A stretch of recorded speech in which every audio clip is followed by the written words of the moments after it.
Uşağa qənd vermək olarmı?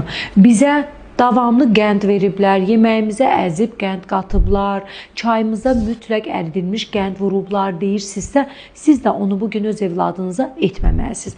Uşağa qənd vermək olmaz. Nəzərə alın ki, bir qənd dənəsində 5 qram şəkər vardır və gün ərzində 4-5 ədəd qənd yeyən uşaq minimum 25-30 qram süni və lazımsız şəkər alır deməkdir və bu da onun qan damarlarına çox ziyandır və eyni zamanda şəkər riskini artırır, diş çürüklərini artırır.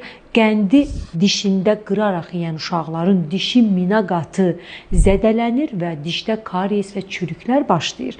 Amma nə faydası vardır? Heç bir faydası yoxdur. Sadəcə boş kaloridir. Onu isə uşaq daha sağlam formada, daha sağlam qidalardan ala bilər. Odur ki, bunu bildiyimiz halda, bu videodan sonra bunu öyrəndiyimiz halda yenə də uşağa qənd verməyə davam ediriksə, deməli, uşağın sağlamlığını ciddiyə almırıq və dırnaq arası yanaşırıq.